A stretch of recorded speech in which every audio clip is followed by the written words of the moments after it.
How often can you find books that will make you more than $100 profit at a thrift store?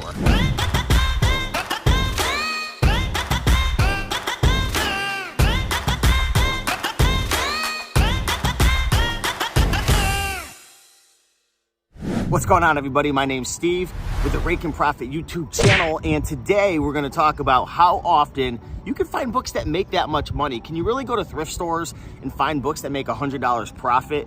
And think about it, there's fees that come out, right? There's different inbound shipping fees, there's obviously selling fees, there's different fees Amazon's gonna take out. So to make $100 profit, you're gonna have to sell the book for at least probably $140 to $150 plus, depending on the size. Now, there was a comment that came in on my YouTube channel from Salvador saying, I just found my first $300 book at Savers. Savers is one of the thrift stores that I love to go to. It's a thrift store my mom, who I taught how to retire selling books, goes to often. My mom's 67, she does $3,000 to $5,000 a month. How often can you find books that actually make that much money?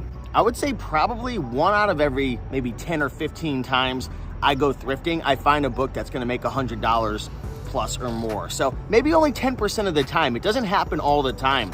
And this is one of the things that a lot of people get, I don't know, confused about. They think, oh, okay, I'm gonna start a book business. I'm gonna sell these books on Amazon. I'm always gonna find $80 books, $100 books, $200 books. The truth is, just so you know, if you're not selling books on Amazon, this is how it works. We use the Amazon Seller app and Scout IQ to scan the barcodes of the books. Once we scan it, it'll tell us how much it's selling for. On the app, it'll actually break down all the fees, the shipping fees, the selling fees, every single fee, the finder's fee, and it'll tell us how much profit we'll make and how much we're gonna spend on it. Okay, so once we go through that process, it's just a matter of filtering through as many books as possible. 95% of the books, 90 to 95% of the books that I scan, that my students scan, that my mom scan, they're not profitable. So you have to scan through a bunch of books. Most of the books are only gonna sell for $15 to $30, which means you might only make $4 to $10 profit on each book. But the reason why we love selling books, used books on Amazon, is FBA. You guys heard of it, Amazon FBA. That's fulfillment by Amazon. What does this mean?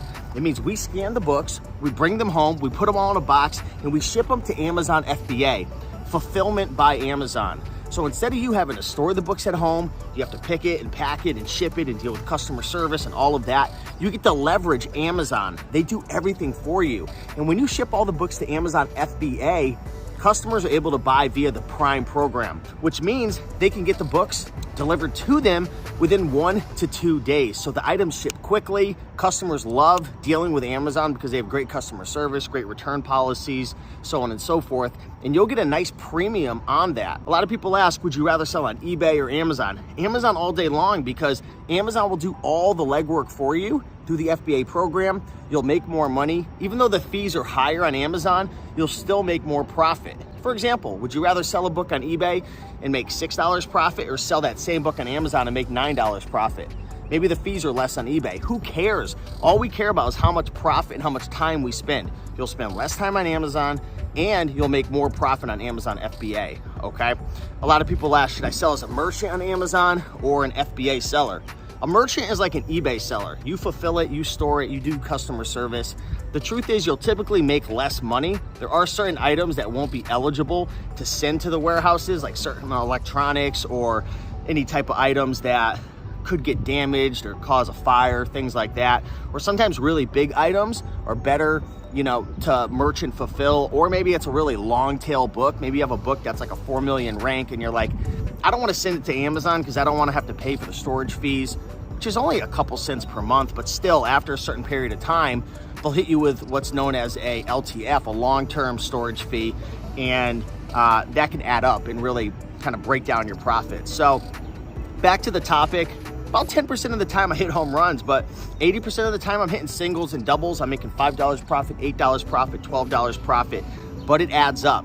The name of the game is source as much as you can, filter through all the junk, get the gems, get the good stuff, ship it to Amazon, and consistently build up that snowball, which is your inventory. The more inventory you have that's profitable with a good rank, with a good e-score, the more you turn over, the more money you're gonna make. So hopefully this topic helped you if you're wondering, like, how often am I gonna find jackpots?